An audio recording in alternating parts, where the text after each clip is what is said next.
महापुरुषों के नाम की कोई बात नहीं होती। तो मैं नमन करता हूँ शिक्षा की अलग जगाने वाले महात्मा ज्योतिबा फूले, आरक्षण के जनक छत्रपति साहू जी महाराज,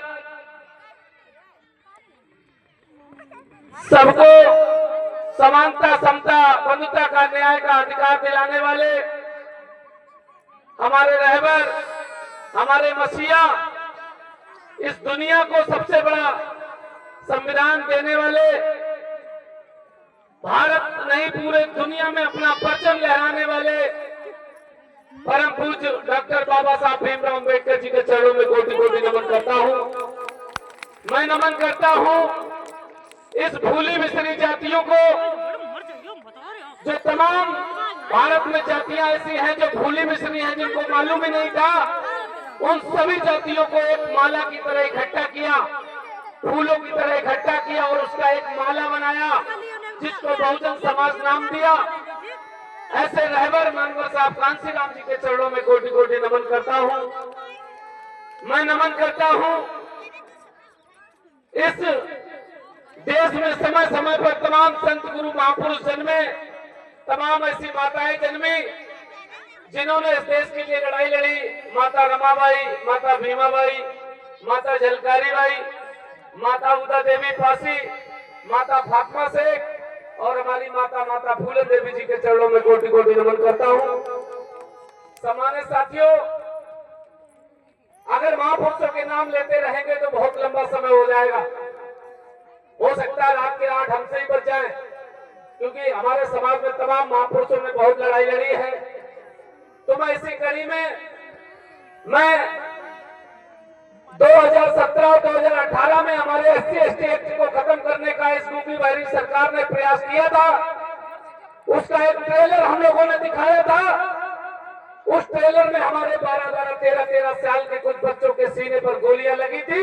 मैं उन बच्चों को भी कोटि कोटि नमन करता हूं सम्मानित साथियों। और मैं गारंटी के साथ कह रहा हूं, गोलियां कितनी भी सीने पर आए, लेकिन बहुजन समाज के जो सच्चे सिपाही है वो किसी के आगे डरने और झुकने वाले नहीं है। चाहे कितनी ताकत लगा ले इस देश की सरकारें, चाहे कितनी ताकत लगा ले इस देश के मनुवादी लोग, जो चाहते हैं कि बहुजन समाज के ऊपर, अभी एक हाथरस में मेरठ के अंदर एक हमारी मां के ऊपर फरसा चलाया गया है। अभी 2 दिन पहले की घटना है, उस बेटी को गायब कर दिया जाता है। उस कहानी को कैसे ग्रंथ बना करके तैयार किया जा रहा है ताकि हमारी लोग मरे और हमारी बदनामी भी हो। लेकिन आप लोग याद रखिएगा, मैं उन लोगों के कानों में अपनी आवाज डाल देना चाहता हूं कि ये बहुजन समाज के जो बच्चे हैं, तुम्हारी सारी हरकतें समझते हैं, तुम्हारी सारी चालें समझते हैं। जो तुम ये सोच रहे हो कि बाबा साहब के संविधान को तुम मिटा दोगे या बाबा साहब के मानने वाले लोगों को डरा धमका लोगे, क्या हम लोग डरने वाले लोग हैं? क्या आप लोग बताइए, हम डरने वाले लोग हैं? अरे इस देश में जब कोई भी नहीं था लड़ने वाला, तो 500 लोगों ने 28,000 पेशवाओं को गाजर मूली की तरह काट डाला था। हम उन्हीं के खून हैं।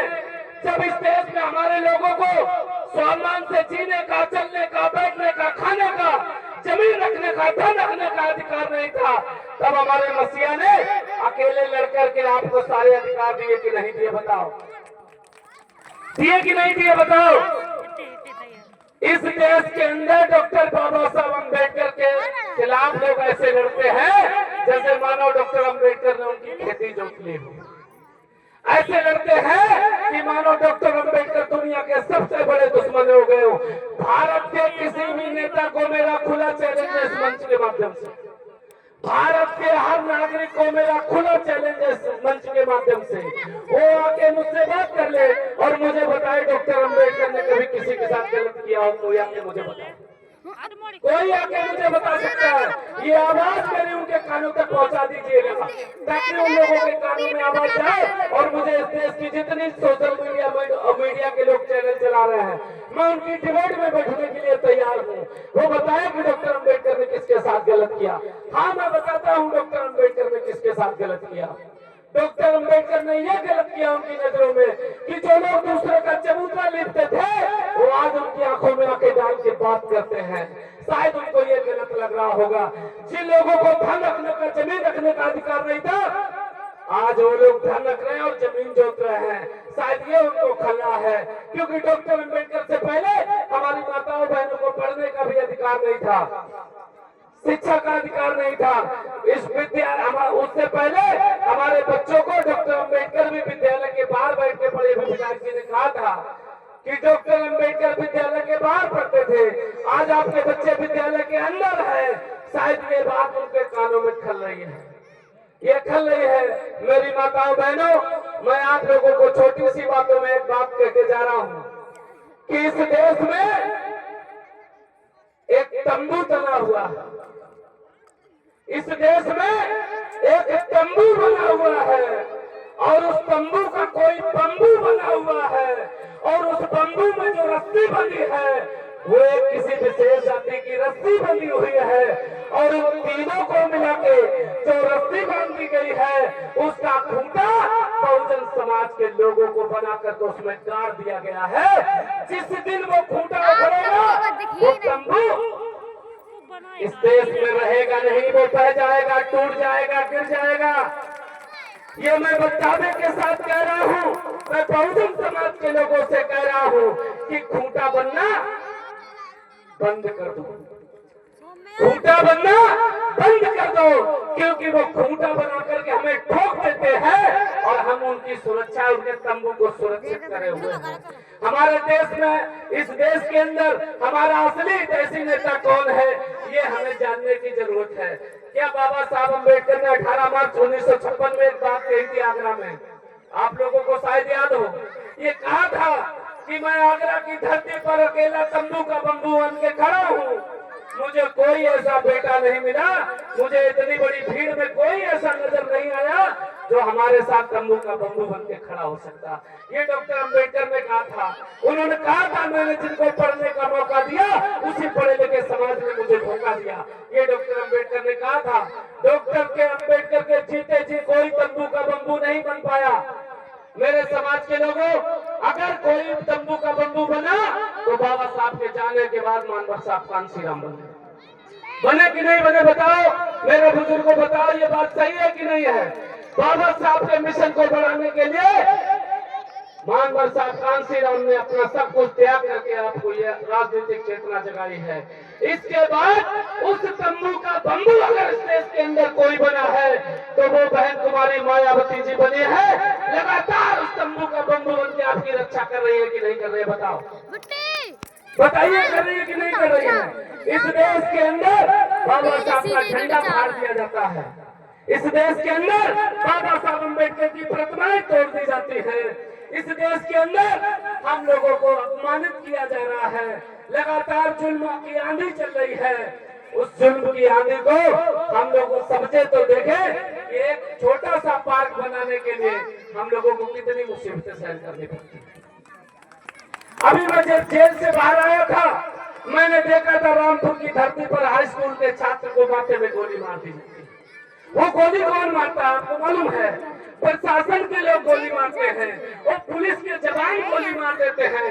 और बात क्या थी, केवल डॉक्टर अम्बेडकर के लिए वहाँ पर जगह सफाई करके डॉक्टर अम्बेडकर की फोटो लगाने का काम किया जा रहा था। इस बात को लेकर हमारे एक बच्चे को गोली मार दी जाती है। अब मन में विचार करो, लखनऊ के अंदर जब बहन जी ने इतना बड़ा पार्क बनाया होगा तो कितना विरोध झेला होगा, बताओ, झेला होगा कि नहीं झेला होगा। जब नोएडा के अंदर इतना बड़ा पार्क बनाया तो क्या बहन जी ने विरोध नहीं झेला होगा। इस देश के अंदर तमाम बहुजनों का आगरा से लेकर चले जाओ और पूर्वांचल तक बाबा साहब अम्बेडकर की प्रतिमाएं, और बल्कि तमाम जिलों के नाम डॉक्टर अम्बेडकर के नाम पे, महापुरुषों के नाम पे रखे गए कि नहीं रखेंगे, बताओ। कितना संघर्ष झेला होगा उस बहन ने, मन में विचार करो। तो आप लोगों से मैं ये प्रण करता हूँ कि बहन जी के लिए अगर जान की बाजी लगानी पड़े तो हम लगाने के लिए तैयार हैं। 15 जनवरी को बहन जी का जन्मदिन आ रहा है, चालू 15 जनवरी को बहन जी का जन्मदिन आ रहा है। हमारे घर में इस समय भारत के अंदर जिंदा महापुरुष हमारे पास मौजूद है। उस बहन जी के लिए हमारी महापुरुष के समान है, बल्कि महापुरुष के समान नहीं, हमारी महापुरुष ही है। उनके लिए 15 जनवरी को इतना भव्य कार्यक्रम पूरे देश में, पूरे गांव में, पूरे शहर में होना चाहिए, ताकि ऐसे लोगों तक आवाज पहुंच जाए कि अभी भी महापुरुषों की विचारधारा के लोग जिंदा हैं। अगर कोई दिक्कत आती है, किसी प्रकार की कोई परेशानी आती है, तो ये आपका बेटा जो 13 महीने जेल काट सकता है, तो अपने सीने पे गोली भी खा सकता है। इस बात को याद रखना। मैंने मेरठ कांड को